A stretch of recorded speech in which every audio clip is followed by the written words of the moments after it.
the Inspector General of Police, the Internal Affairs Unit, the Ministry of Interior and Security, and the Office of the Director of Public Prosecutions, all of which have borne no fruits. Consequently, therefore, the petitioners pray that the Senate does the following: investigates this matter with a view of ensuring that the relevant bodies in charge of investigation and prosecution give their account on how justice has never been served, and two, ensures that justice is served on the matter to enable the family to find closure on the disappearance of Mr. Joshua Gichuki Mwangi in the hands of known suspects.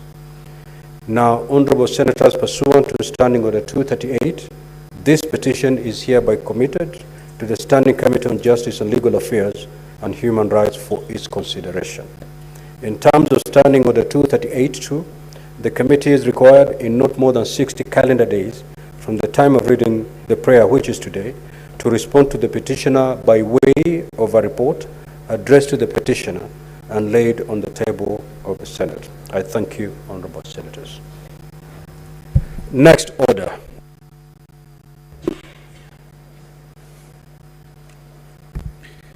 Order number 5, papers. Majority Leader.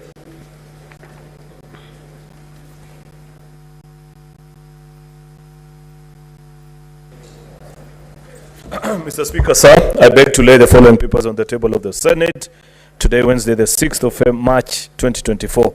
The Land Adjudication Amendment Regulations, Legal Notice number 23 of 2023. Physical Land Use Planning, Planning Fees Amendment Regulations, Legal Notice number 24 of 2023. Survey, the Electronic Cadastre Transactions Amendment Regulations, Legal Notice number 25 of 2023. The Valuers Forms and Fees Amendment Rules, Legal Notice number 26 of 2023. Land Regulations Amendment, Legal Notice number 27 of 2023. Community Land Regulations Amendment, Legal Notice number 28 of 2023. The Survey Regulations Amendment, Legal Notice number 29 of 2023. Land Registration Revocation Regulations, Legal Notice number 35 of 2023. The Land Registration General Regulations Amendment, Legal Notice number 36 of 2023. Report of the Auditor General on the financial statements for the year ended 30th June of the following: that is the County Government of Mombasa, County Revenue Fund, County Government of Mombasa, Receiver of Revenue, and reports of the Auditor General on the financial statements for the year ended 30th June 2023 for the following: Baringo County Executive, Baringo County Assembly, Members Car Loan and Mortgage Fund, the County Assembly of Baringo, the County Government of Baringo, Receiver of Revenue, Baringo County Government, County Revenue Fund, Baringo County Community Conservation Fund, Baringo County Emergency Fund, Baringo County Bursary and Scholarship Fund, Baringo County Micro and Small Enterprise Fund, the County Executive of Nakuru, the County Assembly of Nakuru, Members Car Loan and Mortgage, Car Loan, Grants and Mortgage Scheme Fund, the County Assembly of Nakuru, the County Government of Nakuru, Receiver of Revenue, County Government of Nakuru, the County Revenue Fund, Machakos County Assembly Housing and Car Loan Scheme Fund for staff, the County Executive of Makueni, the County Assembly of Makueni, the County Government of Makueni, Receiver of Revenue, the County Government of Makueni, County Revenue Fund, Makueni County Youth, Men, Women, Persons with Disability and Table Banking Groups Empowerment Fund, the County Executive of Kitui, the County Assembly of Kitui, the Kitui County Assembly Service Board, Employees Car and Mortgage Fund, Kitui County Assembly Car and Mortgage Members Scheme Fund, the County Government of Kitui, Receiver of Revenue, the County Government of Kitui, County Revenue Fund, and Kitui County Empowerment Fund, the County Government of Kajiado, Receiver of Revenue, the County Executive of Narok, Narok County Assembly, the County Government of Narok, Receiver of Revenue. Mr. Speaker, I beg to lay. Next order.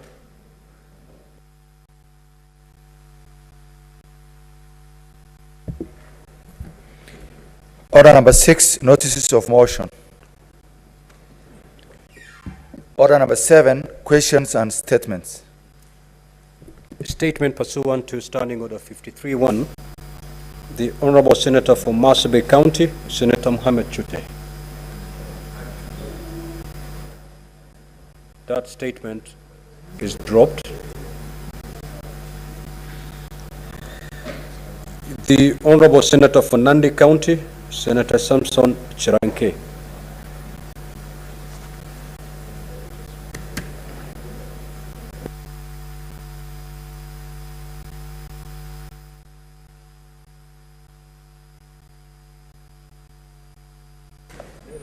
Can I get the mic? Thank you, Mr. Speaker, sir.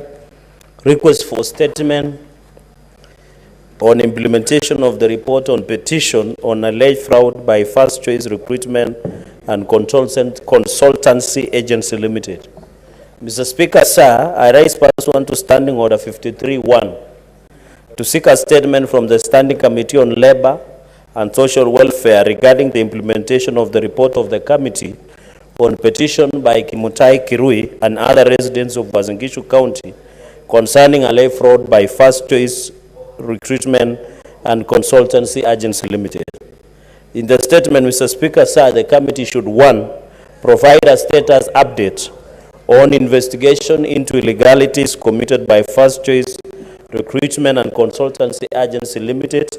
Number 2, Mr. Speaker, update the Senate on the status of reimbursements to all individuals who are defrauded by the agency, providing a breakdown of how much each individual has received so far relative to their initial payment.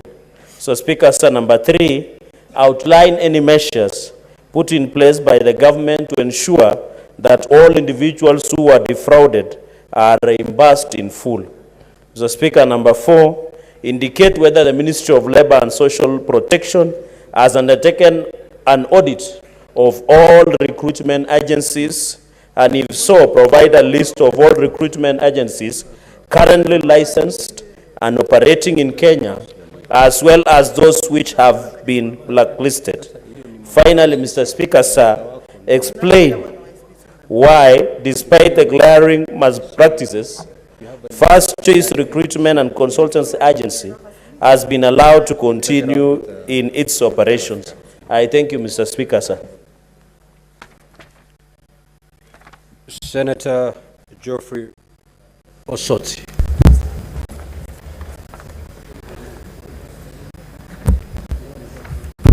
Thank you, Mr. Speaker. I rise pursuant to Standing Order 53-1 to seek a statement from the Standing Committee on Finance and Budget regarding the state of the e-Citizen digital payment platform. In the statement, the committee should, 1, provide details on any agreement entered into by the Kenyan government with respect to the management of the platform, disclosing the identity of the private vendor who operates the platform, as well as any monies paid to them so far. Number 2, state why the government opted to contract a private vendor to operate the platform, explaining measures put in place to ensure strict adherence to the applicable laws, particularly the tax laws, the Data Protection Act, and the Computer Misuse and Cybercrime Act. 3, explain measures put in place by the government to address revenue leakages and to ensure accountability in the management of all monies collected via the e-Citizen digital platform, payment platform. And lastly, explain why the National Treasury is handling payment reconciliation and settlement from the e-Citizen platform manually, which can be prone to human error, clarifying whether there are any plans to automate the process. Thank you, Mr. Speaker. Senator for Nairobi, how does that request for statement differ from the question that was supposed to be responded to by the CS Treasurer?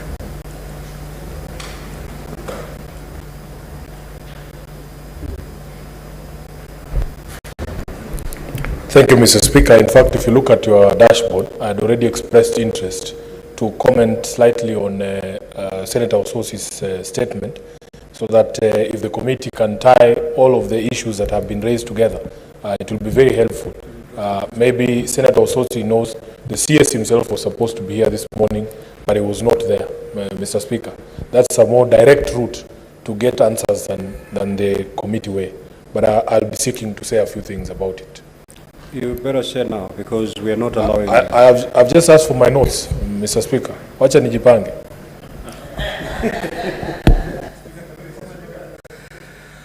Now, have a seat, Senator Sifuna. Let's proceed to the statement by Senator...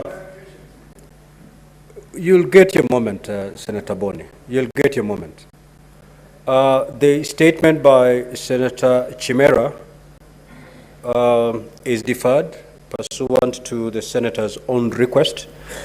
I will allow limited intervention to the extent of 10 minutes. Senator speaking not more than 2 minutes.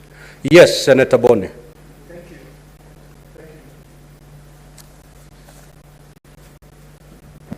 Thank you, Mr. Speaker. Mr. Speaker, listening to what the Senator for Nairobi has told you, I think there's greater benefit, Mr. Speaker, if you allowed both the question to be raised and be responded to by the minister, and also the statement to be sought.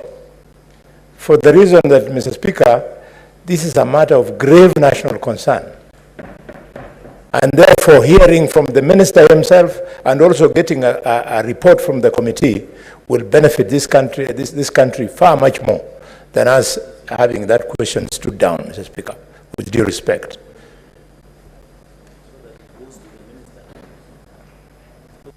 Senator Sifuna,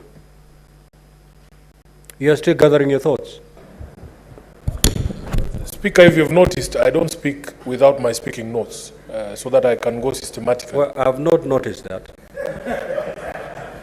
I am reminded that the Speaker is blind, but please allow other members to That's contribute. okay, very well. I'll be Senator Ledam. Thank you, Mr. Speaker. Mr. Speaker, I rise to support the statement by Senator Otsotsi. What I'd like to request, when the committee is investigating that matter, to find out what exactly is happening, even with NTSA, because we are now moving from an old NTSA system to e-citizen. And of course, everyone has to pay the 50 shillings. But the biggest problem is that the migration process is taking a very long time. So most people, vehicles are being arrested because they are not found in the system.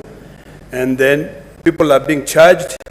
In fact, today I know of a few people who have had to pay for lack of inspection stickers. And the problem is that we are migrating now from an old Vox system of NTSA to e-citizen.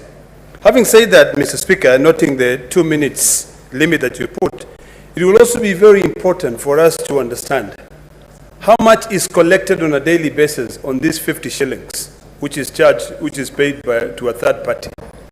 And of that, how much is KRA collecting in terms of taxes?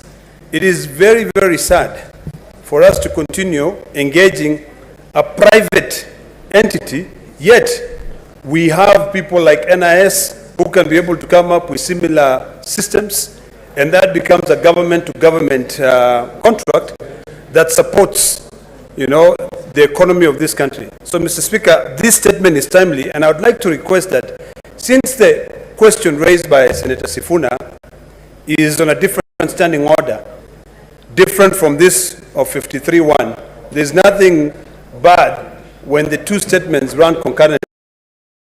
Maybe we might be able to benefit directly from a question. Remember, Mr. Speaker, when a witness is called by a committee, that witness is under oath. But when the Cabinet Secretary comes here to respond, the Cabinet Secretary is not put under oath. So there are few differences that I may want to beseech even Senator Sifuna to still consider asking the question directly and then allowing the committee to be able to investigate this matter. I thank you, Mr. Speaker. Senator Charanke.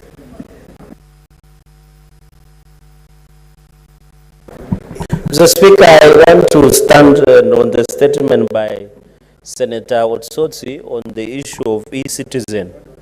I think, Mr. Speaker, while we agree that there are challenges on usage of e-citizen, the intention of e-citizen, Mr. Speaker, was to ensure we have one-stop shop, to ensure all payments are paid through e-citizen platform. And you, Mr. Speaker, you are aware, NTSA, even NEMA, Mr. Speaker, even payment of school fees, among others. The intention of e-citizen, Mr. Speaker, was to ensure that we get rid of corruption and other handling of money, Mr. Speaker.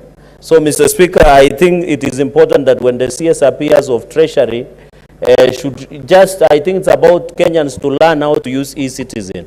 If we can learn, Mr. Speaker, we shall be able to allow efficiency, Mr. Speaker, because you will need to use Huduma Center wherever you are, or even download e-citizen, Mr. Speaker, and we have using it efficiently, even in NTSA, Mr. Speaker, renewal of driving license, even passport application, Mr. Speaker, the issuance of identity card issuance, Mr. Speaker. So the intention of the President, Mr. Speaker, for the benefit, I know there will be an answer that will be brought, was to create one center that will ensure, you know, Mr. Speaker, finally, is that whenever you visit, when you are looking for birth certificate or death certificate or succession documents, you are normally told your file has disappeared, and Senator of Nyamira is familiar because he has been in corridors of justice for some time. When you remove 500 shillings or 1,000 shillings, your file just appears from nowhere.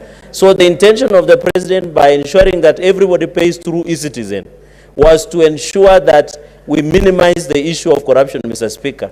Although there are challenges in using that platform, it is about sensitization, it is about ensuring that e-citizen, Mr. Speaker, is used in a right and proper way, Mr. Speaker. So I think it is very important that we put in place... Senator Chirangai, yes. The Honorable Senator Mugeni would wish to inform you. Are you amenable? Yes, he can inform me. He has been my advocate before and I have benefited. You know, Mr. Speaker, sir, I had Senator Cherargei mention my name in a manner that can create an impression to Kenyans that I'm not a man of integrity. He says that when I go to Nyamira and I'm seeking services and a file disappears, I give 500 shillings so that a file can be produced. Mr. Speaker, I want to go on record that I don't give bribes.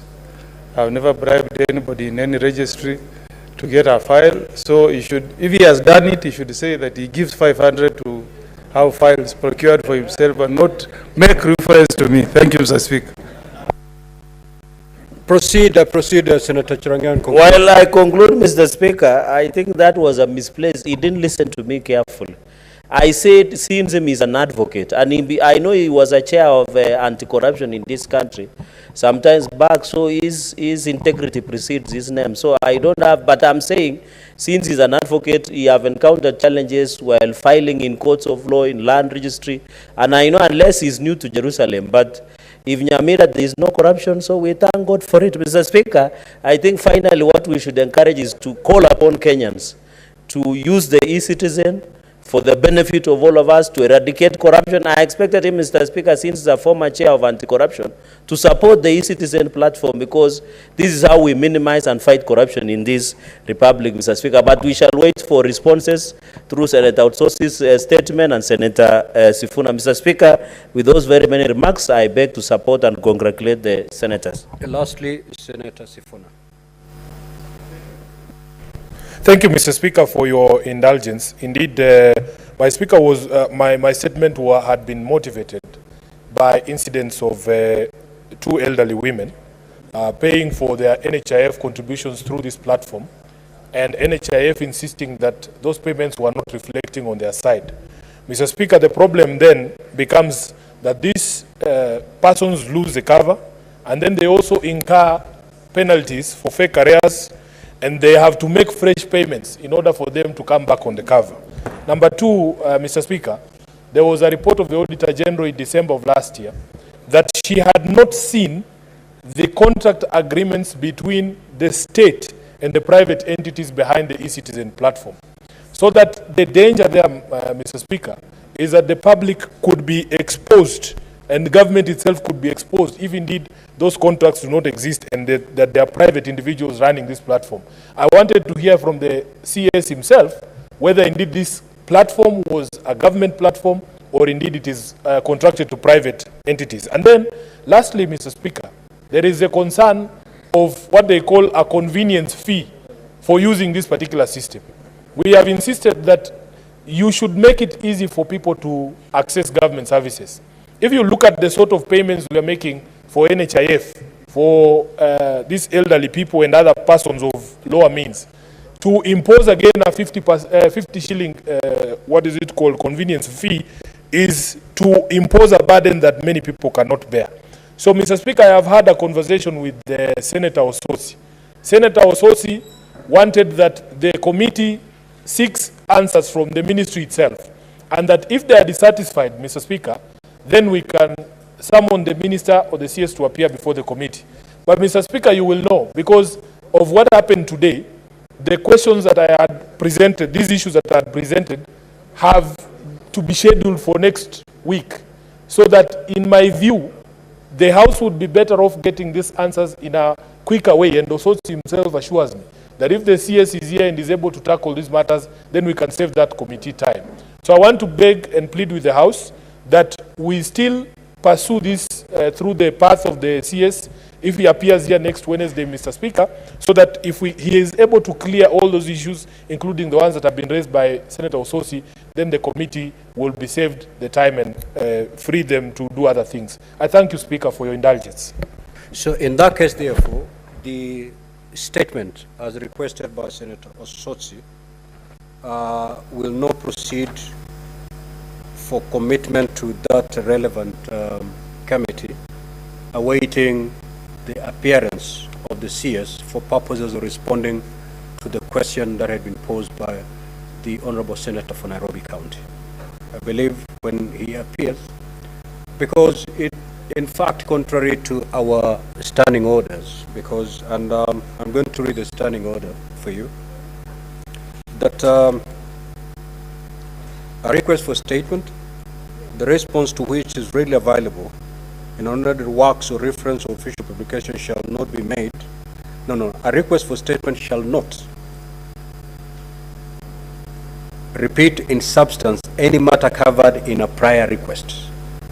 So the substance of Honorable Ososi's statement is well covered under the question that had been posed by the Honorable Senator for Nairobi. So we will not commit this as we await the CS to appear before us for purposes of responding to the question by the Honorable Senator for Nairobi. Next order, Clerk. Order number 8, motion. Report of the Standing Committee on Finance and Budget on the 2024 Budget Policy Statement. The Chairperson, Standing Committee on Finance and Budget.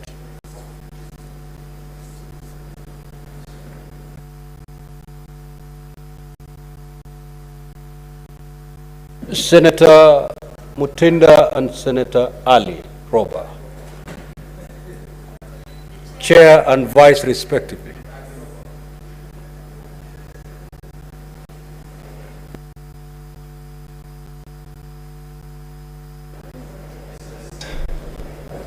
Mr. Speaker, sir, I beg to move that the Senate adopts the report of the Standing Committee on Finance and Budget on the 2024 Budget Policy Statement laid on the table of the Senate yesterday, Tuesday, 5th of March 2024, and pursuant to Section 25(7) of Public Finance Management Act and Standing Order 186(8), the Senate approves the Budget Policy Statement. Mr. Speaker, sir, the Budget Policy Statement is a government document that sets out broad strategic priorities and policy goals which guides the national and county governments in the preparation of budgets. It entails an assessment of the current state of the economy, including macroeconomic forecasts, as well as priorities of the government and the current pillars of growth and the strategic direction that is going to take. It also includes the financial outlook of the government in terms of revenues and expenditures and the borrowing opportunities within the medium term in order to make sure the budget is appropriately financed. The proposed expenditure ceilings for the national government, including those of Parliament and the judiciary, indicative transfers to county governments, and the fiscal responsibility, principles and financial objectives over the medium term, including limits on total annual debt. Mr. Speaker, sir, the committee held public participation with various stakeholders, including National Treasury, Commission of Revenue Allocation, Council of Governors, the Institute of Certified Public Accountants, the International Budget and Partnership Kenya chapter, and county assemblies and Institute of Social Accountability. Mr. Speaker, the theme of the current budget policy statement, as contained in the policy statement document, is sustaining the bottom-up economic transformation agenda for the economic recovery and improved livelihoods.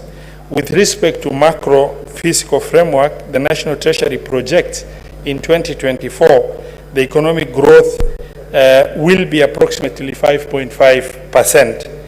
This growth is attributed to both agricultural sector performance owing to 2 successive rainy seasons that performed very well. The overall inflation is expected to remain within the range of 5 plus or minus 2.5% in the medium term. Mr. Speaker, with respect to the exchange rate, the Kenya shillings depreciated by 19.3% against the US dollar and 23.4% against the euro between June 2022 and 2023. That thus adversely affecting inflation levels in the country, as well as also increasing the stock of debt by almost 800 billion because of the exchange rate difference. However, it's worth noting that as at 20th of February, the Kenya shilling appreciated in value in comparison to other currencies. For example, it appreciated 10.8% against the dollar, 10.9% against the sterling pound, and 20.8% against the euro. Mr. Speaker, it's worth while mentioning that as to whether or not this appreciation is temporary spike in the foreign exchange, values in the country or the financial market, or it is a sustainable program is yet to be seen. This was necessitated by the risk management, by National Treasury through the Eurobond, and that effect, as to whether it's going to be sustainable in the long term or is going to remain, a short-term spike, is yet to be seen. But regardless, it has sent a very, very positive signal in the money market, and our shilling is performing very well. Hopefully that is going to be sustained. Mr. Speaker, sir, the ordinary revenue financial year 2022-2023 grew by approximately 6.4%. In financial year 2021-2022, ordinary revenue was 1.917 trillion, and in financial year 2022-2023 is 2.041 trillion. The 2024 budget policy statement projections on the ordinary revenue as a share of the GDP indicates revenues will increase from 14.3% of the GDP in 2022-2023 to 17% in the medium term up to financial year 2026-2027. Mr. Speaker, sir, the projected ordinary revenue collection for financial year 2024-2025 is Kenya shillings 2.948 trillion, while projected revenue including grants stands at 3.484 trillion. Mr. Speaker, sir, the proposed total expenditure net lending for financial year 2024-2025 is 4.188 compared to 3.484. That creates the projected fiscal deficit for financial year 2024-2025 at 703.9 billion to be financed through borrowing. The National Treasury proposes to borrow 326 billion from external market and 377.9 billion from the domestic market. Mr. Speaker, sir, at this juncture, it's worthwhile to note that while it is very easily accessible to the government to borrow from the domestic market, it also poses a risk of crowding out the opportunity of lending to businesses in the country. As such, also hampers investment as well as revenue collection if the opportunity for financing is limited. As you understand, Honorable Speaker, it's very attractive for lenders to lend to government because of the higher interest rate that the government offers and the guarantees as opposed to individual lenders. Mr. Speaker, sir, the government proposes to focus on implementation of various interventions and policies geared towards reduction of cost of living and improving livelihoods by identifying a number of sectors within the budget policy statement that is going to help in this realization of these projected revenues. Mr. Speaker, sir, the division of revenue, on the division of revenue, the National Treasury proposes an allocation of 391.1 billion to county governments as adequate share for financial year 2024-2025. The increment from 385.425 billion allocated in the financial year 2023-2024 is just about 5.7 billion, which is 1.47% growth in terms of allocation to county government. This proposed allocation represents approximately 13.2% of the projected ordinary revenue of 2.948 trillion for financial year 2024-2025. We've given this figure for purpose of comparison.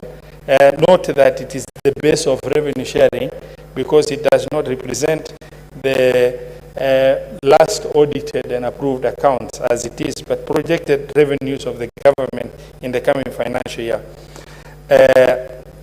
Mr. Speaker, sir, if we compare this to the audited and approved finances or accounts of the government, it comes to the last audited, it comes to 1.570, being about 24.91%. The most recent audited and approved revenues raised nationally was in the financial year 2020-2021. The National Treasury attributed this marginal growth to, as sufficient in their view, and our engagement with the CS National Treasury has indicated that a lot of reality has not gone into scientific determination of what the bare minimum revenue growth for this county government should have been. Mr. Speaker, sir, the county governments are projected to receive an additional allocation of about 54.7 billion, comprising of road maintenance levy, about 10.522, aggregated industrial park program for another 18 counties, other than those that were covered, 18 in the current financial year, of about 4.5 billion. Supplement for construction of county headquarters of 445 million. At this juncture, Mr. Speaker, sir, it's worthwhile to note that this committee have received a request from the affected 5 county governments that were supposed to be supported by the national government in the construction of county headquarters. Because these projects have delayed tremendously, and the committee was able to process in consultation with every stakeholder. And finally, in this same chamber, we were able to direct that the public works should release those projects to the affected county governments, and the national government, through the National Treasury, should release the funds, which in the current approved county additional allocation, we have about 454 billion, and with the addition of 445, there's only a balance of about 97 billion and 97 million that need to be released. And thereafter, whatever gaps there is, Mr. Speaker, sir, as many county governments have constructed their own county headquarters, then these 5 county governments should be able to also construct their own county governments rather than blaming the national government for funds because of the changes in the market resulting from global, challenges of economic performance. And we have transferred museum function, which is allocated 30.1 million. Community health promoters, this is a government program, has been allocated 3.234 billion. Mineral royalties allocated 1.055 billion. Court fines 7.4 million. And allocation from development partners in the form of loans and grants, and that share to county governments amounting to about 35.65 billion. Honorable Speaker, having considered the 2024 budget policy statement and analyzed the stakeholder submissions and the committee had several observations. Among these observations are continued accumulation of pending bills at both levels of government, estimated at 5% of the GDP, which is a huge figure, as at February 2024. The national government has employed 20,000 new healthcare workers under the Afya Nyumbani program. However, the framework within which the 2 levels of government should have collaborated has not been accomplished as contemplated in Article 189(1) and 2 of the Constitution. Mr. Speaker, sir, the committee also observed the proposed county equitable share amounting to 391.1 billion has increased the allocation to county governments by barely, slightly short of 1.5%. From the financial year 2023-2024, allocation which was 385.425, compared to 13.9 projected increase in ordinary revenue of the government. The proposed growth to county government equitable share, it is disproportionate compared to the projected growth in revenue, denoting inequity in resource distribution. Mr. Speaker, sir, it's worthwhile to note, even if we used just the absolute revenue growth of the government in the previous financial year, which stood at 6.4%, that falls way short of that allocation. Mr. Speaker, sir, also we note there is no additional allocation to counties for transfer of library services, that funds should follow functions. Mr. Speaker, sir, the National Treasury has allocated to Equalization Fund a partial payment of arrears amounting to 3.533 billion for financial year 2024-2025. And at this juncture, Mr. Speaker, sir, I would like to also share that through the Committee of Finance and Budget, we've had extensive engagement with National Treasury on how it intends to regularize the areas of equalization fund that has not been released. The National Treasury made commitment in writing to the committee that it intends to comply over the next 4 years. However, the areas allocation, even though it's positive and it's an excellent gesture, because this has not happened before, falls short of what they wrote to us in terms of commitment. That brings the equalization fund allocation to 9.98 billion, including that 3.2 billion for allocation.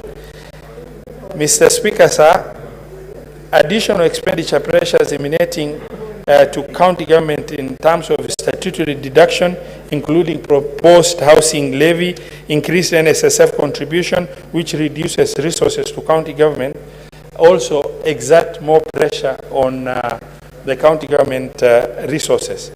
Mr. Speaker, sir, in view of the foregoing, the committee made both policy and financial recommendations. Among others, the policy recommendations include that the National Treasury prioritizes disbursement of equitable share to counties in line with the cash disbursement schedule approved by this House. That the National Treasury, in collaboration with Council of Governors, should fast-track development of integrated county revenue management system and submit to the Senate the status report of the progress of that system in order to enhance county government's own source revenue collection. That the National Treasury should expedite the approval of payment plan of outstanding contribution in lieu of rates to county governments. This is of government facilities who are supposed to be, on whose behalf revenues are supposed to be paid to county governments, from the defunct local authorities before the advent of devolution, that has remained pending, including those that are also accumulating up to now. Mr. Speaker, sir, also the committee recommends that the National Treasury expedites finalization of the proposed framework for sharing of mineral royalties revenue among national government and county government. Our recommendation, Mr. Speaker, sir, is that the proposed allocation of shareable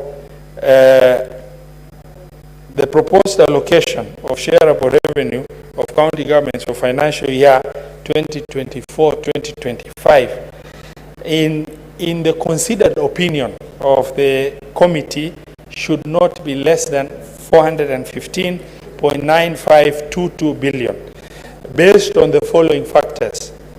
The baseline of 385.425 being the approved allocation in the last DORA, adjustment for revenue growth of absolute revenue growth of 6.4%, which is based on actual ordinary revenue growth realized in financial year 2022-2023, and further adjustment in repurposing the scrap mess program, that is shared medical equipment, that the counties still need to have of 5.86 billion.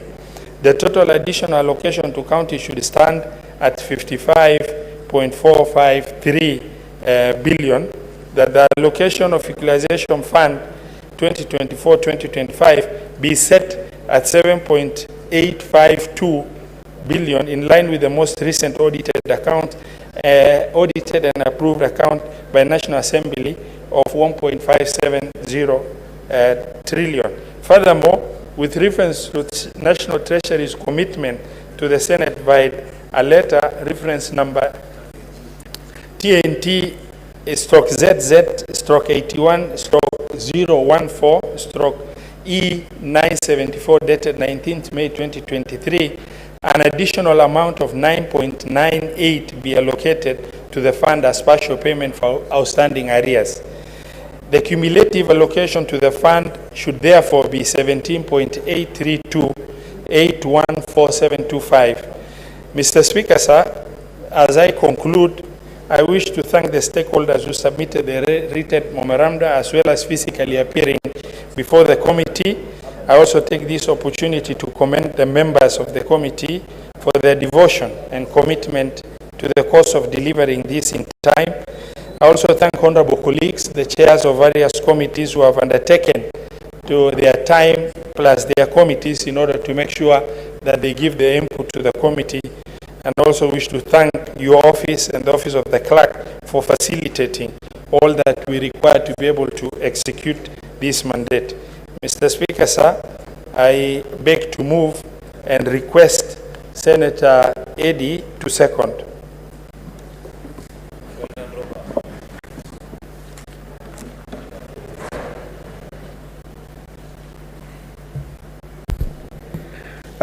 Thank you so much, Chair, for this opportunity, and also thank you so much for our able chairperson for Finance and Budget for presenting this.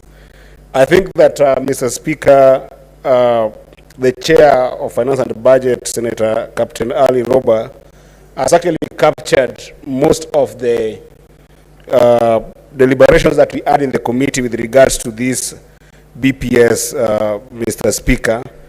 And therefore, my work, even as a second, will be a very easy one, just to invite colleague senators in some areas that we did deliberate on, and I hope that as you interact with the budget, with this particular report, you should be able to be keen about, so that as you contribute, you can be able to help us make better comments in the future. But more importantly, there are areas that will also be important as we look forward to the DORA that is coming in a few weeks, Mr. Speaker. That conversation will be very important. The first area that I wanted to stress on, Mr. Speaker, is that as a House, we are in this particular Parliament to be able to protect the interests of counties, Mr. Speaker. And therefore, what can never miss our sight is at any given point when we're doing a BPS, what is it in the BPS that is there for counties? And Mr. Speaker, I know that under Article 216 and 217, the best body that can be able to help us, dissect what parameters we should be able to use to be able to know what is the shareable bit that we want to go to the counties would be CRA. But Mr. Speaker, I think that this year the committee will attest that we did not get a good report from CRA, particularly because we didn't get a serious scientific quest from CRA, because CRA did propose that we get to counties 398 billion, and as the chairperson has actually been able to highlight, first, the base that was used was wrong, but apart from the base that was used being wrong, there are other parameters that the committee is dedicated to that this House must be able to support. For instance, we do realize that inflation has really been a major factor in our economy and therefore affecting even the price of goods and services for counties, just the same way it does affect for the national government. To the extent that these kind of parameters are things that we are able to, we should be able to look at in future to ensure that when we are giving counties money, we give them a shareable revenue that can be able to help them be able to solve their emerging complexities in the prevailing economic circumstances that we are in. And I actually want to appreciate the committee for at least coming up with a formula that is scientific, based on actually an absolute value of the revenue that actually we did realize in the previous year. So that is something that we need to actually stamp our feet down. And I think that, Mr. Speaker, if you look at all the submissions that were done here, Mr. Speaker, the calculation that was done by the committee will be the best number that we stick to and try to push so that as a House, we stand by counties to be able to get that amount of money should we get to the DORA. And Mr. Speaker, alongside that, my chairperson has actually appreciated the stakeholders that have been able to give their input on this. But I also want to invite the House, because we work very closely with our MCS, that there are some key stakeholders that as a committee, we would want to actually be able to get more of their voices during the budget making process. Because a stakeholder such as CAF, the County Assembly Forum, is a very key stakeholder during this process, in that their oversight role and even their assembly working roles are hugely affected by such kind of reports. And as we will be advancing in this entire budget making process, we have seen a number of places whereby the County Assembly Forum members from different aspects will be coming to the committee seeking for an enlargement of their ceiling. But this happens because sometimes they don't engage much during such a budget-making process. And therefore, it will be very important that we as a Senate be able to encourage some of these key stakeholders to be giving us input on this particular process. The third area I wanted to focus on, Mr. Speaker, is the fact that the ministry had actually adventurously showed us a roadmap with which they are sure of being able to stimulate the economy in some particular areas of the economy. And actually, I know that the chair did glaze over them, but there are actually 9 areas that, 9 sectors to be specific, that the National Treasury did point to, that are very key areas that the injection of capital in this BPS will be able to help the economy grow and therefore be able to increase revenue in totality. But even as we look at those areas, I want to appreciate one of the members of the committee that did point to the committee, and therefore it has come up also in this report. Senator Boni Alwale did bring to the attention of the committee that while the National Treasury is looking at the 9 sectors, there are some sectors in the economy that we have today that are doing very well, that cannot be ignored in terms of actually proper budgeting and making sure that the money goes there. And one of those sectors is sugarcane industry, Mr. Speaker. While we have seen a lot of focus on something like the rice industry, which again we are really supporting, the sugarcane industry, Mr. Speaker, affects a lot of counties that we hope that as a house we can be able to stress on the need to actually ensure that even as we pass this report on the monies that have been put in the agricultural budget, which I think has got one of the biggest allocations here that is projected, Mr. Speaker, that particular area of sugarcane can be able to have a bigger bite of the cherry, Mr. Speaker, because sugarcane industry, Mr. Speaker, I want to appreciate that the government of the day has tried in a number of ways. Some of them are a little bit, experimental, but some of them have been actually been able to work to the extent that the injection of capital in that industry, Mr. Speaker, is actually really, really needed. If you look at the Western Kenya, where Senator Boni and myself happen to come from, that includes the Nyanza area, the people of Migori, the entire economy almost depend purely on Sony sugar. And it's very important that even as we look at the injection in the agricultural sector, this sugarcane industry does not lag behind in terms of proper consideration. So, and then, Mr. Speaker, another issue that I wanted to be able to highlight is the recognition that in the last 1 year, exchange rate in the country has actually led to a serious economic beating. Of course, during the time that we were able to consider this report, Mr. Speaker, we had a good bump with the response to the Eurobond, that was floated in just, I think, just the last 1 month. And we have been seeing a good number of appreciation of our currency going forward. And Mr. Speaker, if you look at how this BPS is structured, even when our chairman, perhaps, or the committee will be tabling the report on the midterm debt management strategy, Mr. Speaker, you will realize that there is excitement around the rebound of the Kenya shillings. But as a house, we must be able to interrogate whether this is a sustainable rebound of the Kenya shillings, or whether there's some cautionary elements we can be able to put to ensure that we don't face the next shocks after passing this BPS, maybe in the next 3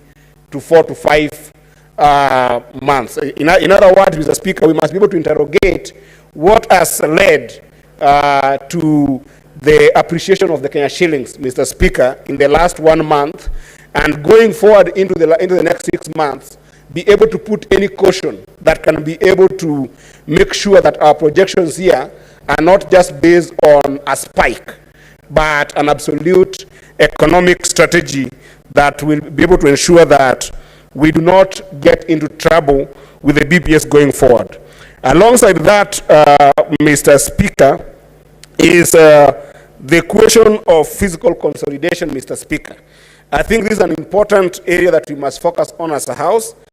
And fiscal consolidation, basically, Mr. Speaker, I think that most of the projects that are being done here, for instance, you know that last year, when we were amending the PFM Act, Mr. Speaker, we did give the National Treasury a leeway to be able to use the ratio formula in terms of managing our debt strategy, such that we are not using the numerical value, Mr. Speaker, but instead looking at the debt to GDP ratio.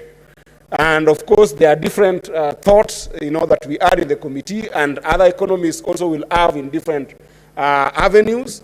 But I think that the middle ground perhaps is not to look at whether it is right to use the numerical value in terms of our debt management strategy or the ratio formula.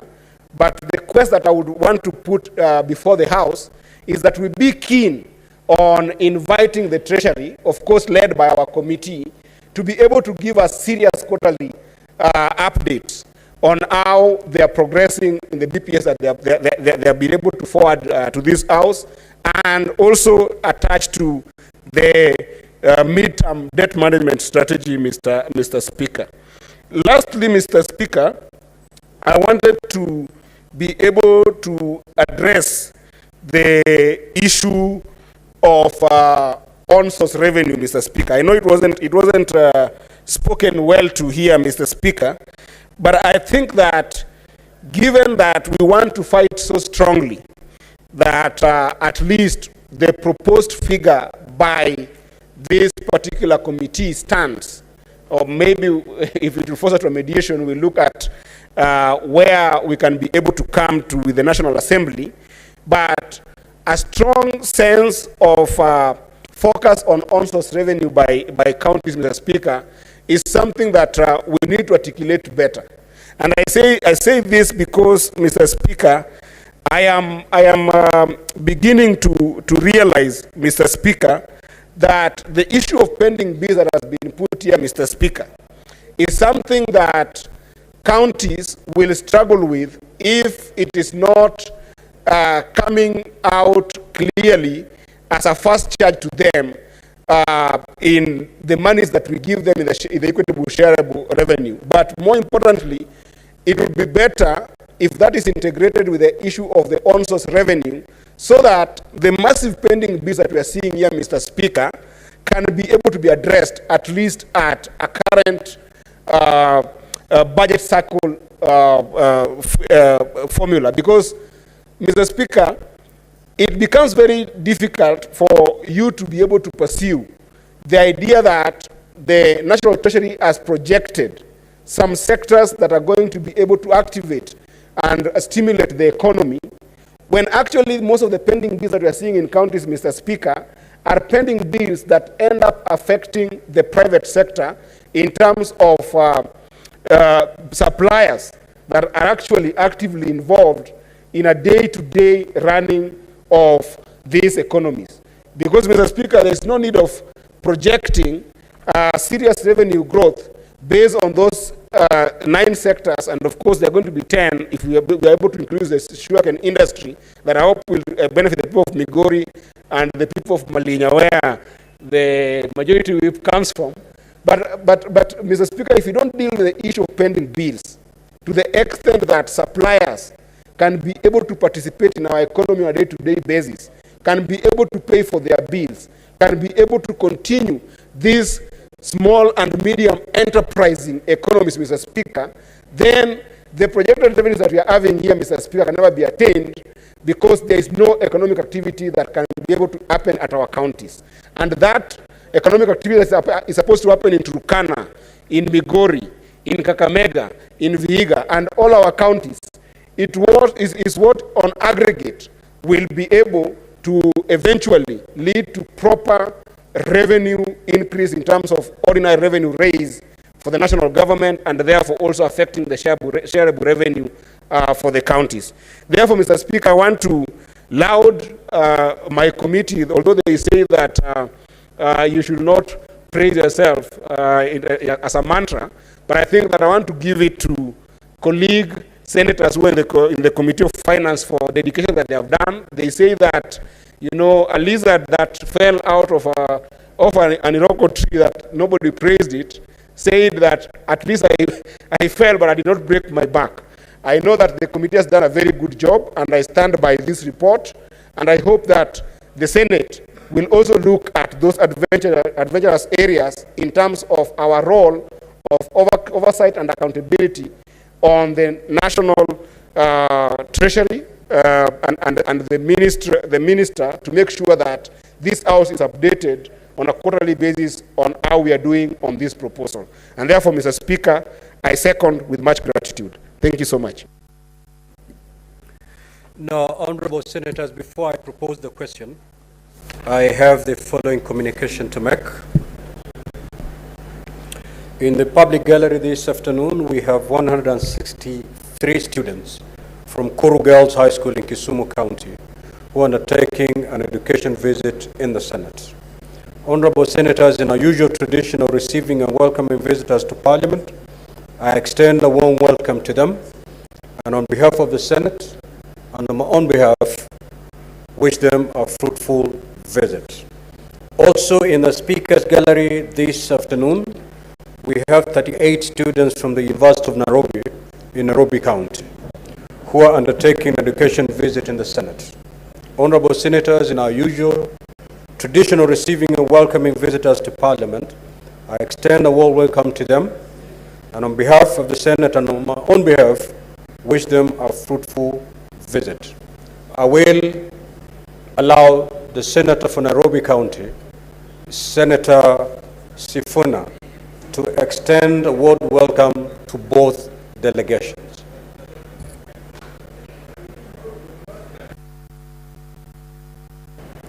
Mr. Speaker, for the record and avoidance of doubt and to shame the devil, I did in fact attend the University of Nairobi for 4 years. For me,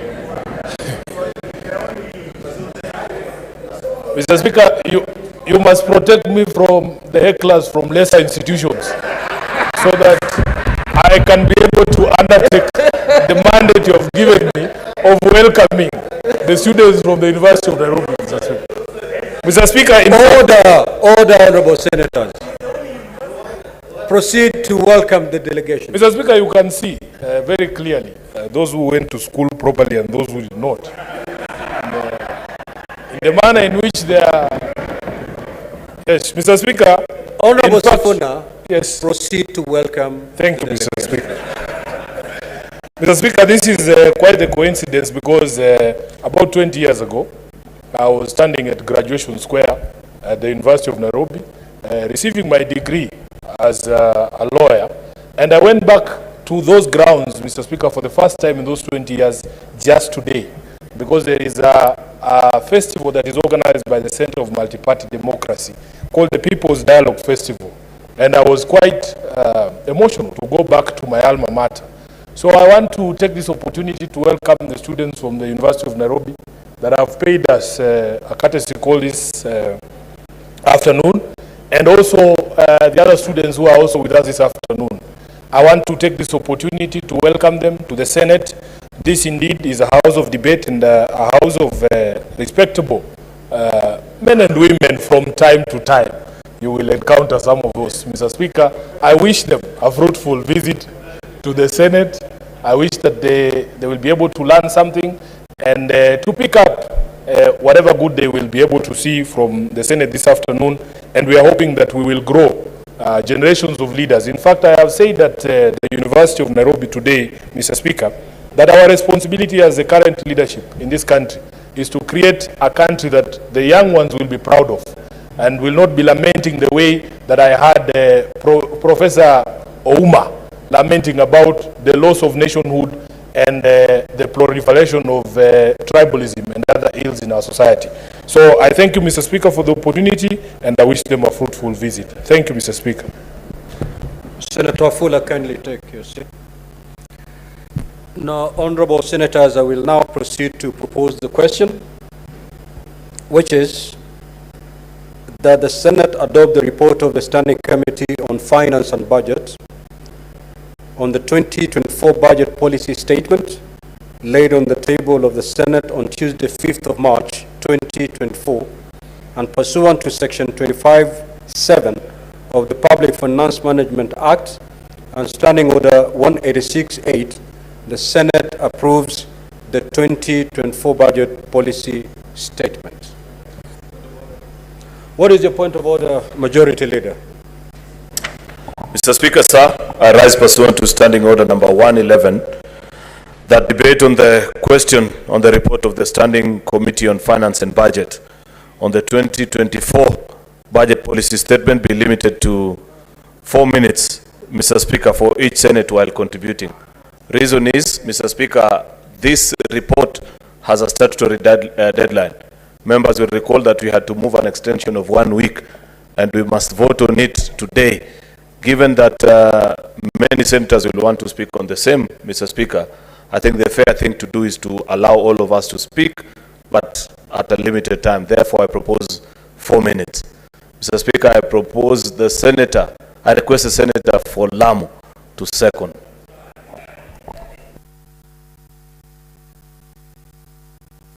Mr. Speaker, I second.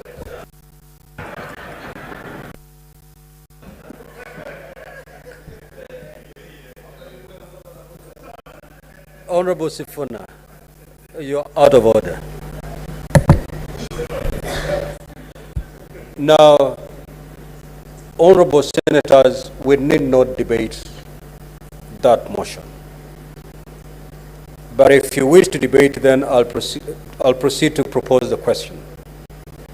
However, if you allow, I may proceed to put the question so that we conclude this matter and go to the substance of the motion before us. Honorable senators, I will proceed to put the question.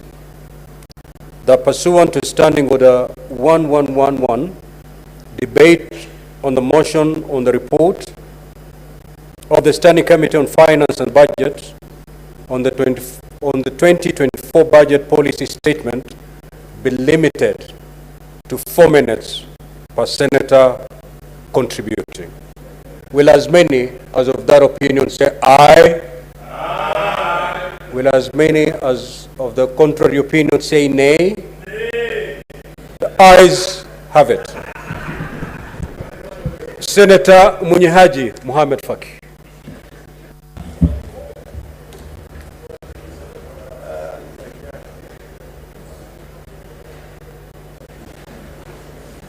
Asante Mheshimiwa Spika kwa kunipa fursa hii kuchangia ripoti ya kamati ya fedha na bajeti ya Senate kwa taarifa ya sera ya bajeti ya mwaka 2024-2025.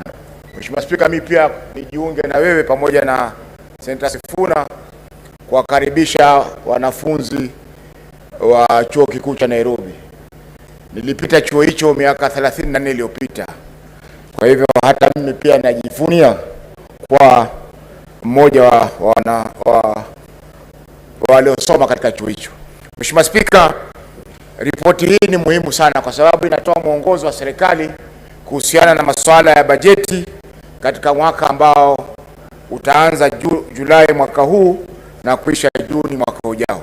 Mheshimiwa Spika, ningependa kwanza kuipongeza kamati kwa kuweza kuchambua sera hii na kuona kwamba yako mambo kadha wa kadha ambayo yameangaziwa hapa, ambao mambo yale yanaathiri zaidi kaunti zetu. Mheshimiwa Spika, kwa kwanza ni kwamba kumekuwa na malumbukizi ya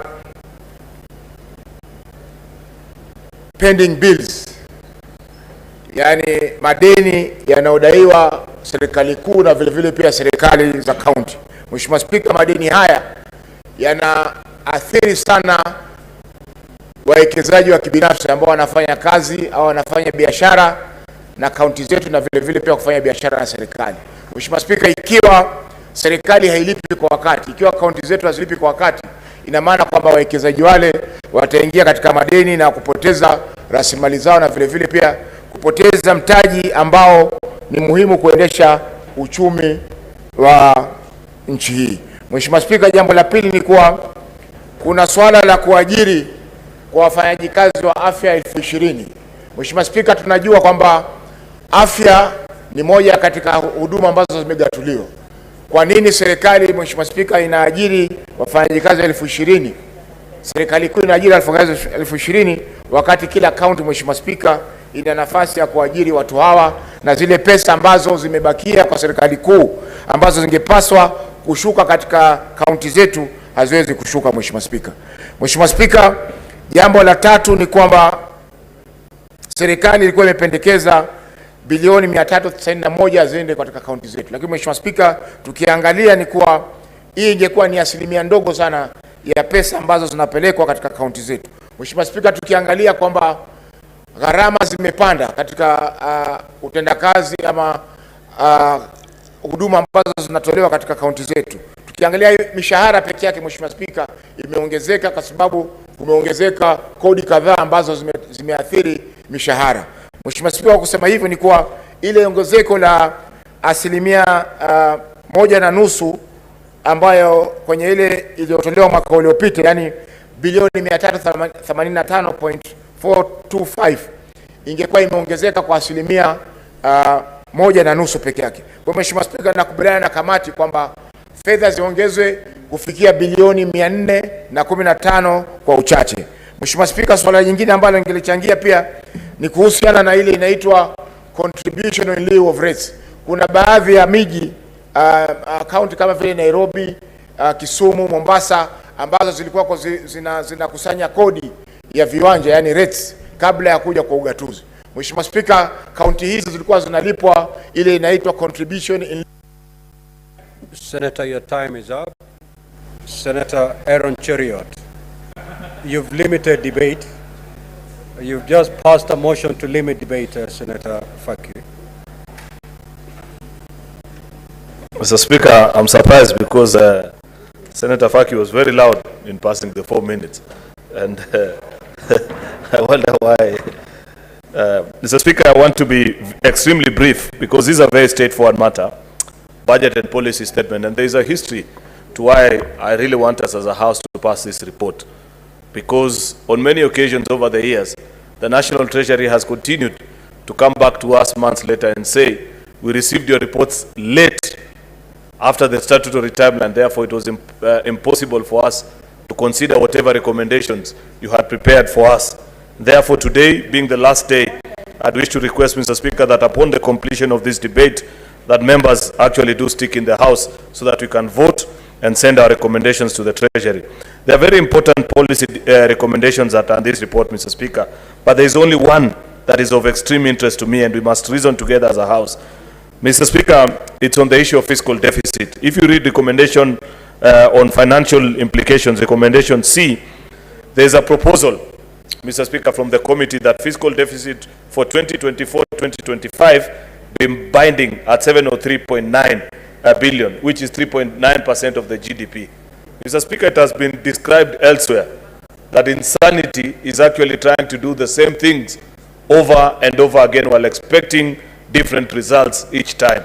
We have done this many times before. Considered budget and policy statement, set a fiscal deficit as a certain percentage, yet we know that these figures are continually breached by our colleagues in the National Assembly who pass further supplementary budgets to this, and of course the National Treasury, Mr. Speaker. I strongly feel, Mr. Speaker, that it is only the Senate that can rescue the people of Kenya from this continuous mismanagement of our economy, Mr. Speaker.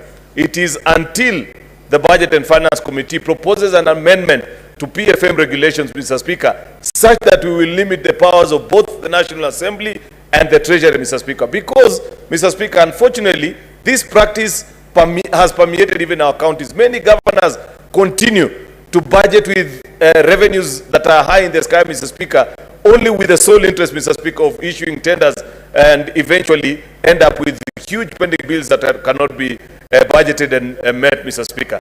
The same is being witnessed in our national treasury, Mr. Speaker. So, unless we do an amendment, Mr. Speaker, such that we know, number one, the revenues that are being projected, it is known to all and sundry that it is near to impossible that in the next financial year, GOK will collect 3.4 trillion as is being projected. So already, even that calculation of 3.9% is on a projected revenue, something that we know is unattainable, Mr. Speaker. Therefore, until we move an amendment and propose to the nation, Mr. Speaker, that in doing our revenue projections, we cannot over-project, Mr. Speaker, over and beyond the projected revenue growth by percentage of the GDP, Mr. Speaker, such that if you are calculating the fiscal deficit, Mr. Speaker, then you maintain it within realms of reality, Mr. Speaker. Otherwise, it's going to be business as usual. We are going to continue wallowing in this dismal performance situation, Mr. Speaker, with our debt problems, Mr. Speaker. Therefore, I want to encourage the Committee on Budget and Finance, move us with an amendment so that we guide the country in the proper direction with regards to this very sticky issue of the fiscal deficit. I thank you, Mr. Speaker. Senator Sifuna. Thank you, Mr. Speaker. When I was reading this report, I was very curious to know, to hear from the Commission on Revenue Allocation, the Constitutional Commission that is supposed to make recommendations to this House under Article 216 on the basis of a sharing of revenue between the two levels of government. Mr. Speaker, you will recall that in the last financial year, the CRA actually recommended that counties should receive 407 billion shillings. And if indeed, as captured in this report, we have seen 6% growth and everything that has changed, including the rise of the total figure of the budget, what is the rationale then for the CRA to then recommend a lower amount than what they recommended last year? Number two, Mr. Speaker, there are some very telling observations by the committee in this particular report. And I want to start with the observation at page 27 of the committee's report, Mr. Speaker. At page 27 in paragraph 54, you will see that the National Treasury itself was telling our committee that ordinary revenue collection has experienced shortfalls since July 2023. Now, you have to ask yourself,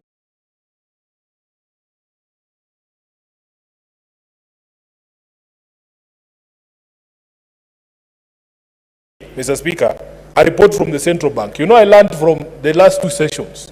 And this year, there's a song that says, Ni mwaka wa kufosi. The point of order gang are going to have a problem because we are going to come to this floor armed. Mr. Speaker, this is a market perception survey by the Central Bank of Kenya of January 2023. And if you go through it, Mr. Speaker, some of the most damning findings are all citing, these are a survey of industry players, employers, and so on and so forth. And I want to begin at page 7 of that report, Mr. Speaker. Out of this survey by the CBK, 46% of employers in this country were saying they won't, definitely will not, or probably will not retain the workforce that they have at the moment. Because, and again, Mr. Speaker, I said this report of concerns on high cost of living and the weaker shilling. This question of high cost of living is replicated throughout this report, Mr. Speaker. And this is why when we have these conversations about taxation, I am hoping that my colleagues will accept that in fact it has a negative effect on the overall performance of the economy. Lastly, Mr. Speaker, I have seen a recommendation or an observation at page 10 of the report regarding pending bills, that they are now so high, they are at 5% of GDP. Mr. Speaker, if we do not do something as a House, in line with the recommendation that was brought by Senator Osotsi and his committee, on making sure that if there is any money that is sent to the counties, it has to be ring-fenced, a section of it has to be ring-fenced for payment of pending bills. In Nairobi, we are over 100 billion shillings, Mr. Speaker, owed by the county government to suppliers across the county. So, Mr. Speaker, I want to conclude by saying I support this proposal by our own committee that in fact the shareable revenue to the counties this year should be 415 billion. And I'm hoping, Senator Roba, this time around your committee will not run away from your own recommendations the way you did last year. I thank you, Mr. Speaker. Senator Boni. Thank you, Mr. Speaker. Mr. Speaker, I'm a member of this committee, and therefore the chairman has spoken for all of us. But two salient points that I would like to speak to. Mr. Speaker, the first one is the advice that we are giving the House arising from our industry, which has been thorough, that we should adopt the figure of 415 billion point 9522. This figure has been informed by wide consultations, Mr. Speaker, and we are aware that the figure deviates from the wish of the National Treasury, which wanted or preferred a figure of 391.1 billion.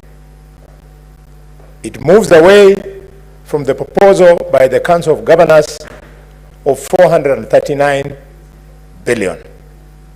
Mr. Speaker, why I would like this House to move and adopt the proposal by the committee is that this committee is very critical. The number of hours we have put in, Mr. Speaker, the honesty, the science that we have put in, we would like the committee to stand behind us. If for anything else, but for the fact that I suspect in the National Assembly, the National Assembly is going to agree to the figure of 391.1 by the National Treasury. So I foresee going forward, we are going to differ as two houses on this figure. And as we differ, let us defend our figure. We are not supporting the National Treasury the way we did last time, because at that time, there was the issue of public debt, which fortunately the government, through our party leader and His Excellency the President, has said that they are now managing the issue of public debt. My second and last point, Mr. Speaker, is the issue of on-source revenue. Colleagues, we should go back to our counties. The real center of abuse of office through corruption is how this on-source revenue is managed by governors. Let me give you an example. The economy of Kakamega is very close to the economy of Bungoma. But Bungoma then tells us that on-source revenue, last year, they collected 379 billion. And Kakamega, which is very close, 379 million shillings. And Kakamega, which is very close in more or less everything, collected 1.3 billion. Something is wrong. You know Meru is cheating us that they collected 418 million shillings only. Really? Meru? That Meru is close to Bungoma. That is not true. Meru is very rich. Factor in Mara, factor in all the good things you know about Meru. There's a lot of theft going on. And the worst theft, Mr. Speaker, is from Nairobi. They collected only 10 billion. 10 billion.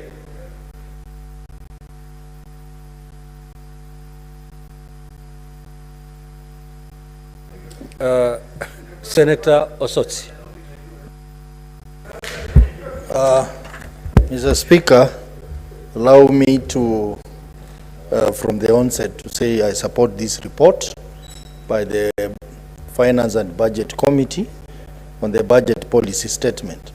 Just want to point out a few things, Mr. Speaker, on the issue of county allocation. I want to agree with the Committee of Finance that the figure proposed by CRA of 391.1 billion is too low, and it doesn't take into account the growth in the economy. and therefore 450, asking for 415.9 is not asking for much, because it's just 6.4% of the revenue growth. So we look forward to the members of the National Assembly supporting this proposal when we get to the point of division of revenue.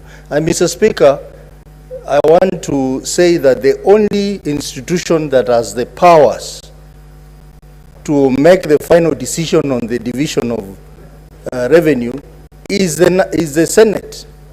I sat in some function this weekend, and I had a commissioner of CRA telling people that we are going to give counties 391 billion. And I wondered, when did the CRA have powers to give money to the counties? They only recommend, and the Senate is there to decide.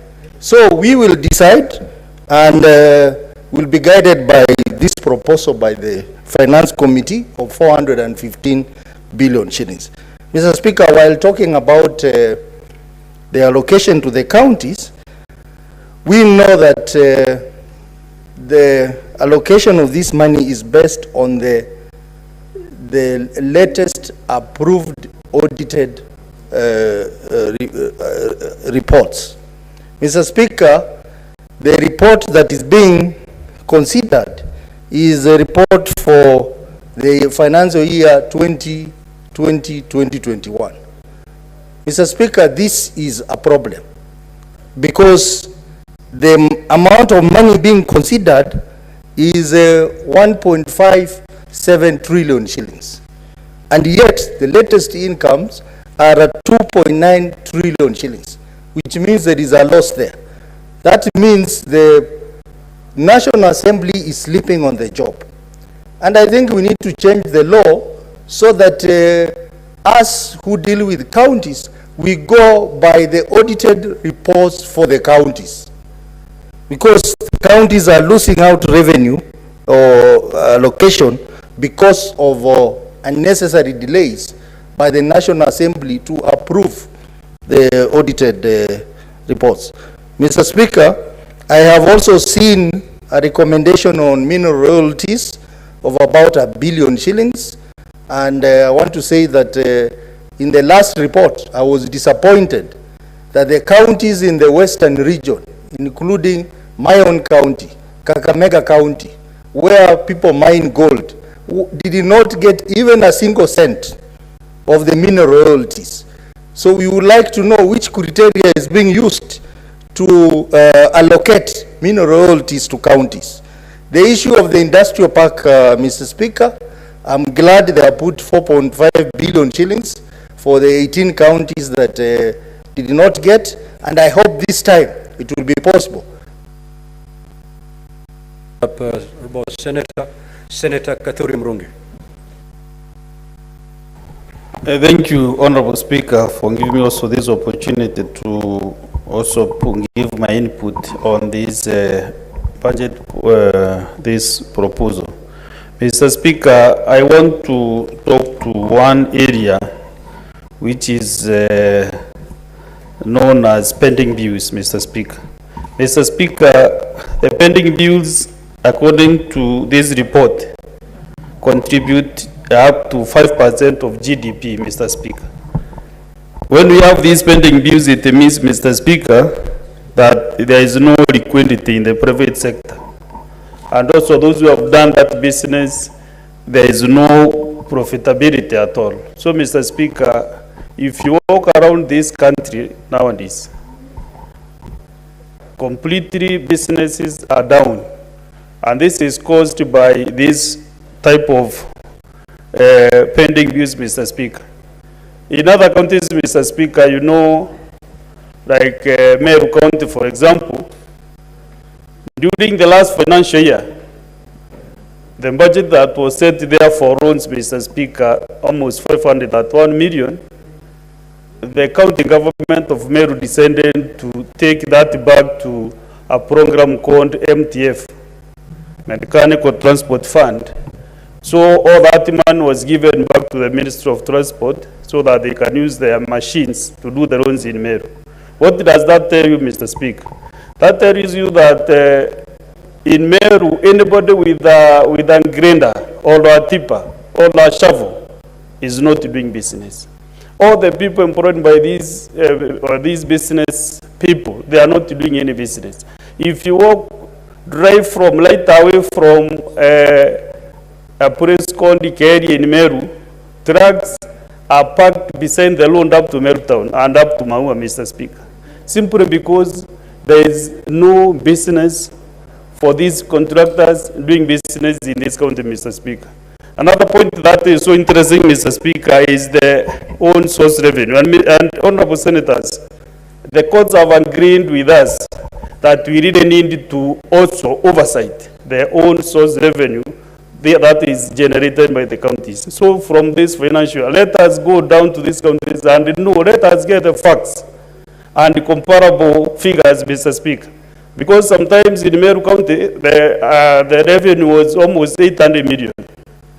Nowadays, they hardly even get 400 million, Mr. Speaker. Even I don't know where this Honorable Senator Karwale got the 400 million from Meru. Last year was 380 million. And during their budget, they proposed the proposed budget, they did their budget with 800 projection of 860 million, Mr. Speaker. So, Mr. Speaker, I'm happy today that Senator Mboni Karwale has agreed with me that Meru has a problem.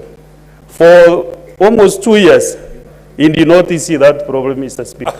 But today, I'm happy that he has agreed with me that Meru has a problem, that Meru is not generating income, that the people are cheating with these figures. So, Honorable Karwale, today I'll see you in the evening, and I think I will take you out today, because now we are on the same wavelength. Honorable Karwale, let us really protect the devolution. I'm happy that moving forward now, almost all the senators are agreeing with all of us that we have problems in our counties, including the passionate contribution by the senator for Nakuru last week, that Nakuru has problems. We agreed with that. So, Mr. Speaker, thank you very much for this opportunity. Senator Ledama.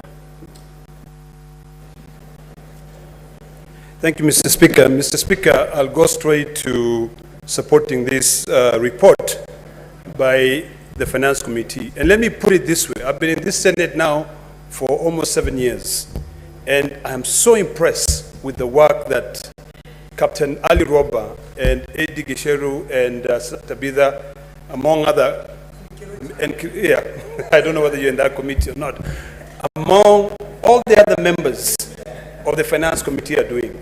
Mr. Speaker, it is a crisis in this country.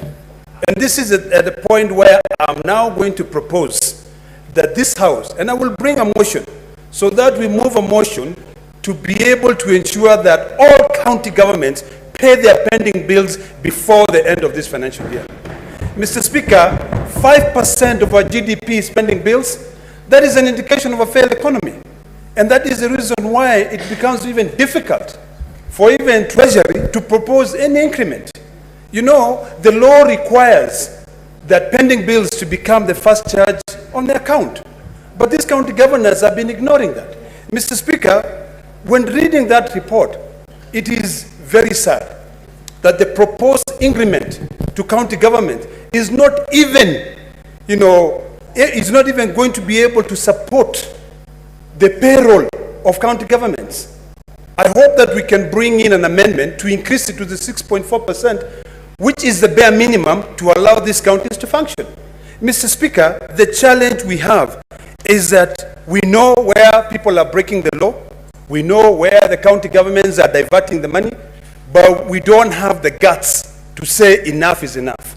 I want to beseech you, because of the time, that as we support this, can we at least increase the money to the proposal of the committee to around 415 billion? If you increase it by 1.5%, what exactly are you doing? We are stagnating the economic growth. And the first thing that will help us to be able to make some progress, if we allow to move as a resolution of this House, that all pending bills must be paid before the end of the financial year. Mr. Speaker, you know, when you have pending bills, and that is what I'm going to focus on, you have a stagnating economy, a stalled economy. Look at what is happening across the country, Mr. Speaker. There is mushrooming a lot of elephant projects which are not complete. They cannot be completed. It is about time that we become diligent. The Treasury has recommended 9 value chains. Why leave out sugarcane?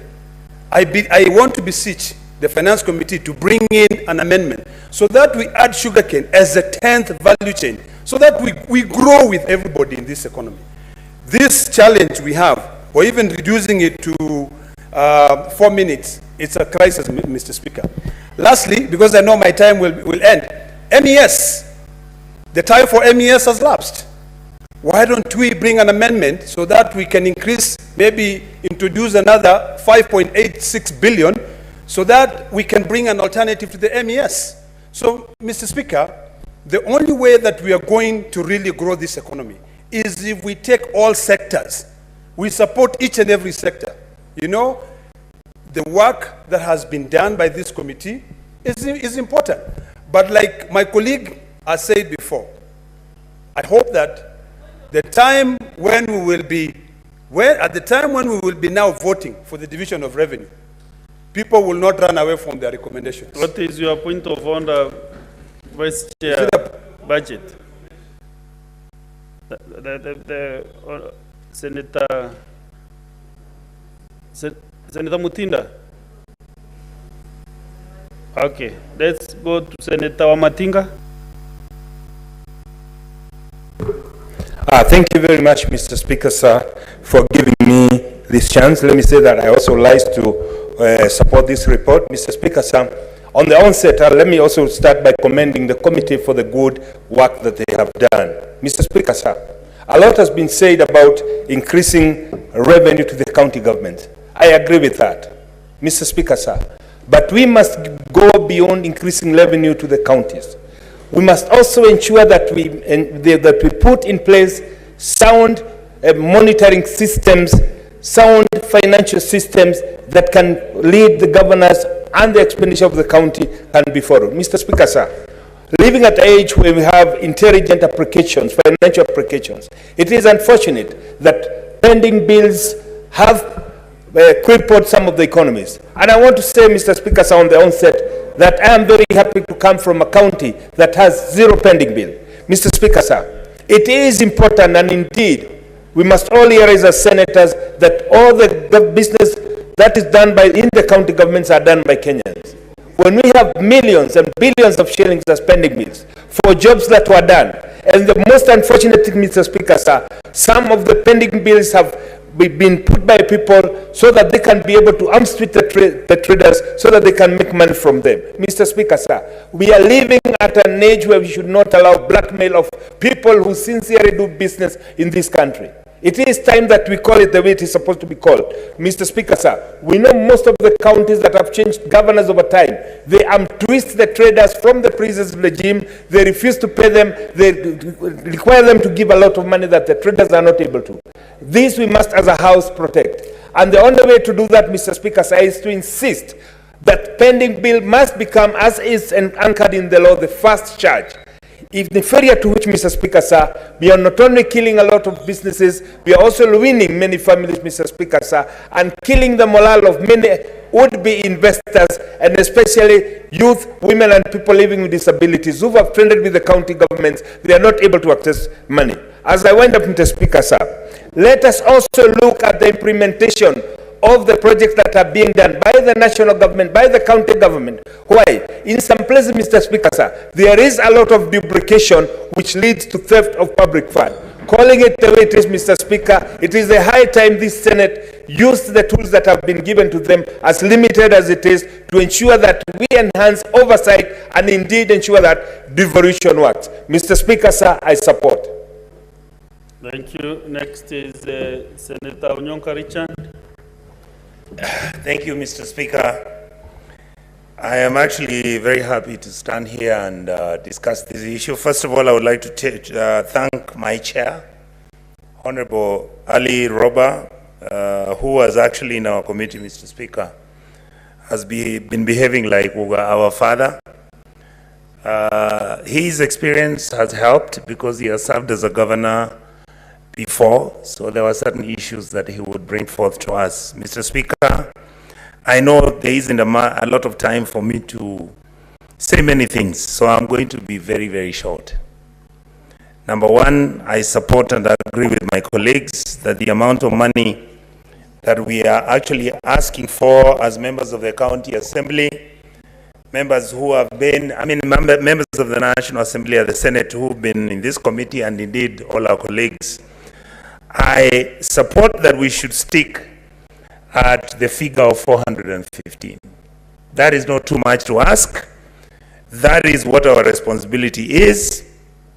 And I would like to say that I think that is expected of us. Number two, Mr. Speaker, the key officers and indeed government people, the government team that we were engaged in, I would like to thank my teacher, Professor Ndungu, who constantly has been coming to our committees, and even when we try and push him, he tries to explain. I hope he will change his heart and talk to the president that actually sometimes some of these things are a win-win, Mr. Speaker.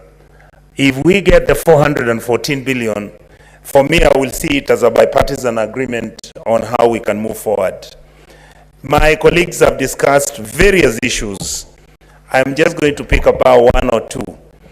Number one, the National Assembly is using the 2020-2021 financial year's audited reports for us to have this figure that is being given. Mr. Speaker, since then, if you realize collectible revenue has increased, the expectation is that actually our revenue is going to be at about 3.9 trillion.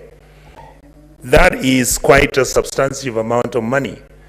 Why can't we just increase the amount of money that we're giving the counties by 10%?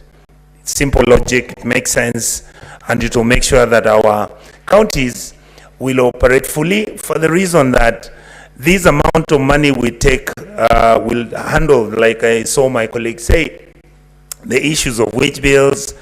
It will take care of the factor of inflation and many other issues that are bedeviling the counties.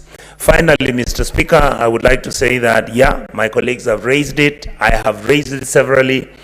Let us sort out the issue of pending bills in our county governments.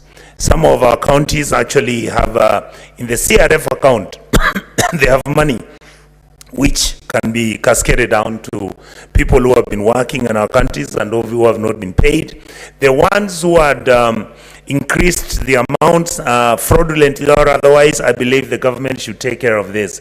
But people who genuinely worked and genuinely delivered, let them be paid so that then our country can move forward. Mr. Speaker, because we don't have time, I want to say thank you so much, and I want to recommend to my colleagues to actually read this report, because it has very, very substantial material and information that will help the country move forward. Thank you, Mr. Speaker. Good. Next is Senator Commissioner Joyce Chepkoech.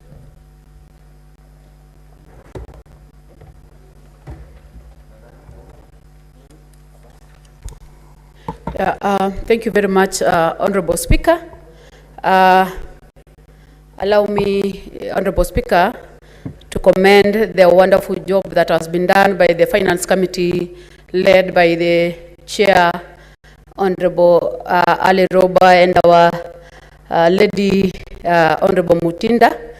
And I want to say, Honorable Speaker, that indeed the report has captured a number of issues, and I want to really talk about the county governments, Honorable Speaker, the ceiling that has been given to the county, the proposed for the county government, that is the 391 billion shillings, Honorable Speaker, which translates to around 13%, Honorable Speaker, far much below from the actual ceilings that is within the Constitution of 15%, Honorable Speaker. I want to say that, Honorable Speaker, it is upon this House to make sure that things work the right way, and I want to say that despite the fact that the Senate is in charge of making sure that devolution works, it is also this House that should put the governors to their toes in terms of the oversight, Honorable Speaker, because there are a number of issues that are being witnessed, especially the issues of the pending bills, which is really affecting a number of counties, Honorable Speaker. Honorable Speaker, the majority leader talked about the changes or the amendments that are supposed to be done to the BFM Act, Honorable Speaker. I want to really emphasize on this, that this House should up the game on this amendment, Honorable Speaker, to an extent that the government, the county governments should be able to observe the BFM Act in terms of operation, Honorable Speaker. You find nowadays, Honorable Speaker, a number of counties doesn't observe the percentage that is given to development and the percentage that is given to the recurrent, to an extent that despite the fact that the senators are fighting for the resources to be sent to the counties, they don't adhere to it, Honorable Speaker, or they don't prudently use the resources, Honorable Speaker. Lastly, Honorable Speaker, is the transfers functions that I want to say the issues of that has been transferred. For example, the issues of the libraries, the 33 libraries which are supposed to be constructed in the 33 counties. Honorable Speaker, I want also to say that once we transfer this, the functions should, the money should follow the function, Honorable Speaker. And in that the sense, Honorable Speaker, I want to urge that as we fight for this, let's also make sure that we give them the resources to be able to operate. Otherwise, Honorable Speaker, I support the report. Thank you. Thank you, Honorable Joyce. Next is Senator Agnes Kavidu.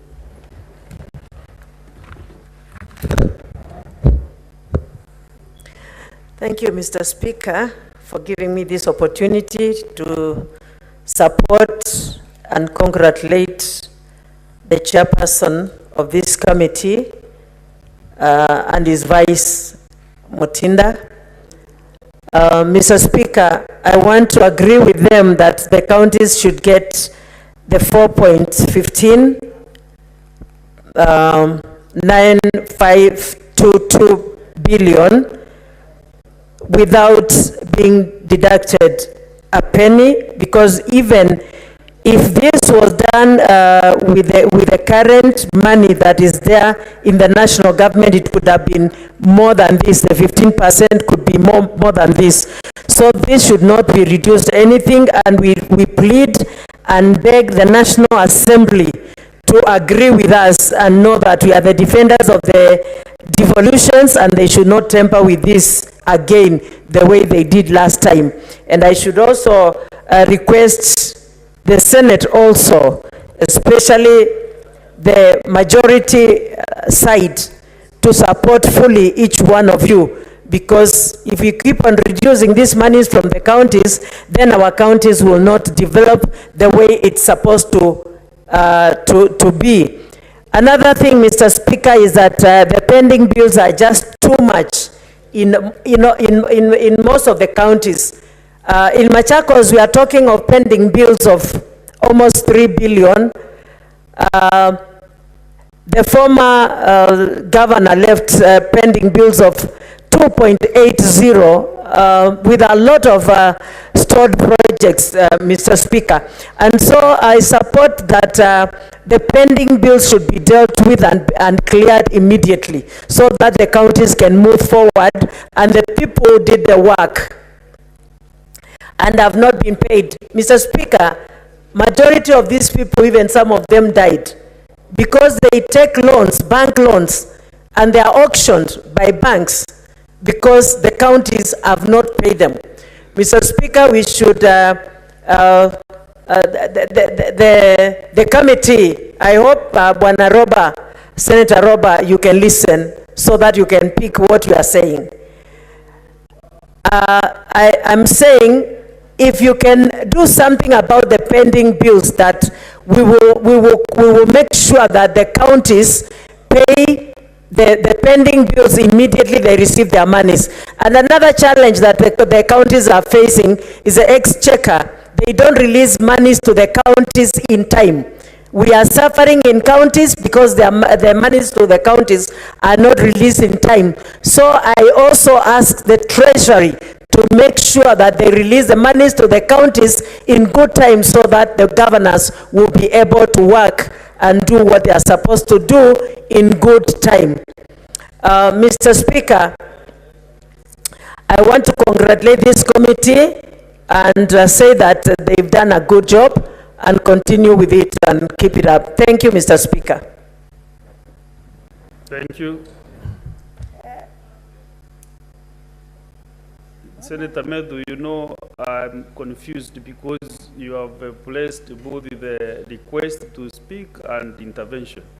You need some tutorials on how to use those buttons, those two buttons.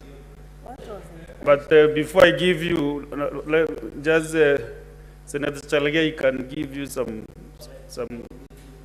Then we have Senator Keloche Tabitha. Before he knows.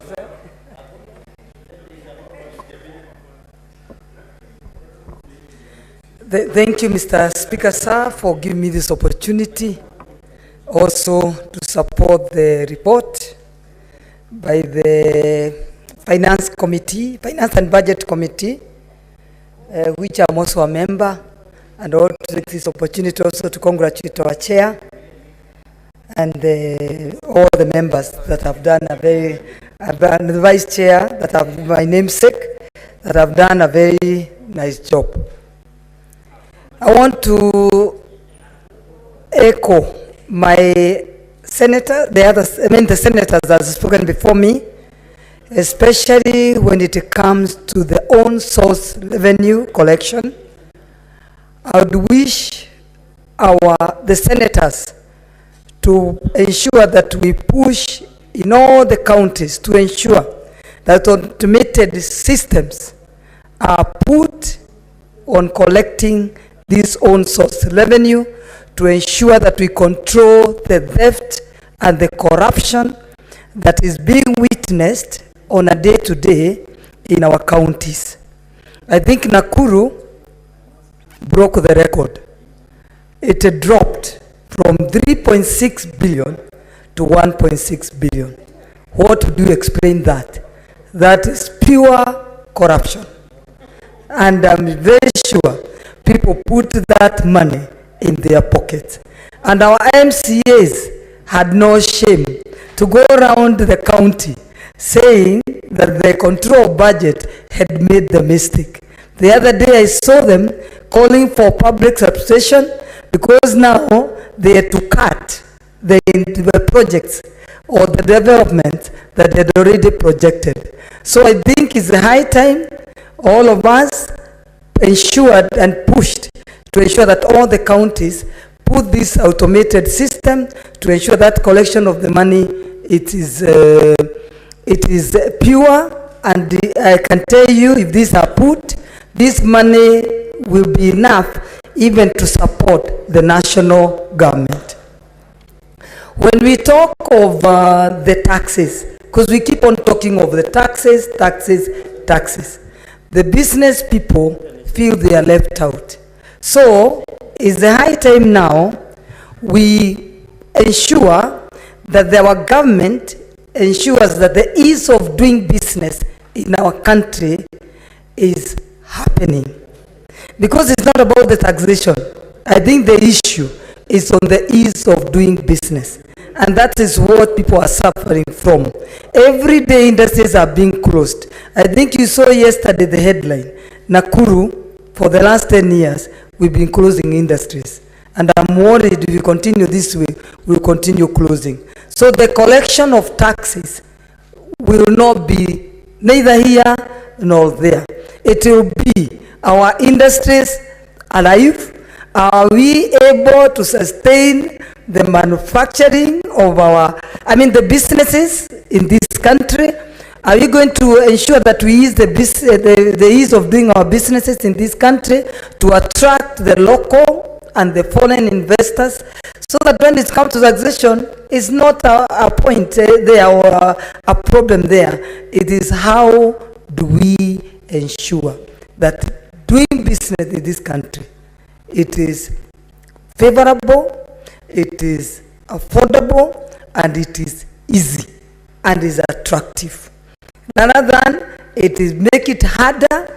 That's why people keep on talking taxation, taxation, taxation. It's not about the taxation, it's on how we use the business. Like now, I was just looking at my phone and I saw that to fight the illicit brews is to ensure we remove the 250 ml, we put it to 750 ml. What science is that? Which science can we say that we are applying that? Then I've seen that there is what is it? They've caused the second generation and they have remained the first generation. When you see the explanation of second generation and first generation, that you can extract ethanol from that non-crop, that non-crop, that's science anyway. I know the senators may not understand, but the ethanol comes from the crop, from the food crop, whatever. That's the sugar cane, the fruits that of this world. So I don't understand where we can get ethanol from that is not coming from a crop. So here it's about the illicit non-compliance companies that are operating on a day-to-day, affecting the compliance ones. So it's to ensure the compliance is done, rather than it is now talking of the packaging, the second generation, the first generation. So we confuse the whole business. So it's how do we ease. Next is Senator John Medhu Muya.